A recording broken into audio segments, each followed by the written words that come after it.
অনেকের কাছে সকালে জেগে ওঠার এক চমৎকার উপায় কফি। তবে শুধু তাই নয়, কফি স্বাস্থ্যের জন্যও ভালো। অনেক বছর ধরে কফির দুর্নাম ছিল যে এটি বিপজ্জনক, কিন্তু এখন আমরা বিশ্বাস করি ব্যাপারটা প্রায় উল্টো।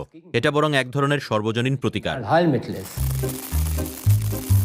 নতুন এক গবেষণায় কফির মধ্যে যা কিছু আছে সবই খুঁজে পেয়েছেন বিজ্ঞানীরা। ডুসেলডর্ফের ডায়াবেটিস অ্যান্ড হেলথ সেন্টারের চিকিৎসক স্টেফান মার্টিন গত 10 বছর ধরে কফি নিয়ে গবেষণা করছেন। তিনি নিজেই বেশ কফি পান করেন এবং কফি এবং এটির নানা অংশ নিয়ে তার দল গবেষণা করেছে। কফি একটি প্রাকৃতিক পণ্য এবং শাকসবজির অনেক উপাদান এর মধ্যে রয়েছে। ফলে আমি প্রায়ই কফিকে তরল শাকসবজি বলি, কারণ অ্যান্টিঅক্সিডেন্টস যা শাকসবজিতে পাওয়া যায় তা কফিতেও রয়েছে এবং এর উপকারিতাও প্রায় একই রকম।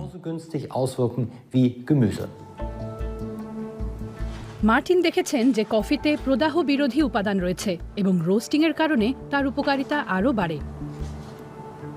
এই ডায়াবেটিস বিশেষজ্ঞ কফি বিচির আরও উপকারিতা খুঁজে পেয়েছেন।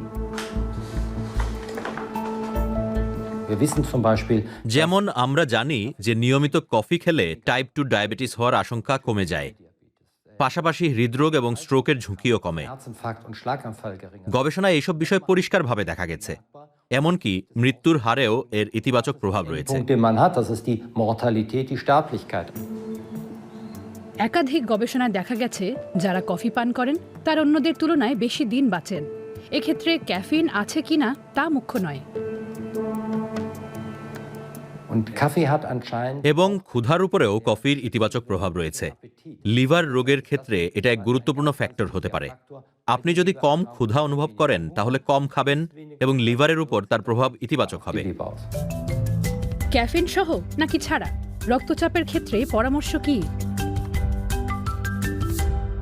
Beim Koffein ist es so, wenn ich Koffein zu mir nehme und kein Koffein sonst nehme, আপনি যদি শুধুমাত্র মাঝে মাঝে এটি গ্রহণ করেন তাহলে রক্তচাপ বাড়াতে পারে ক্যাফেইন। কিন্তু যারা নিয়মিত কফি পান করেন এবং অনেক ক্যাফেইন গ্রহণ করেন তাদের শরীরে এর সহনশীলতা গড়ে ওঠে। ফলে সব গবেষণা মিলিয়ে সামগ্রিকভাবে বিবেচনা করলে রক্তচাপের উপর এর দীর্ঘস্থায়ী প্রভাব নেই।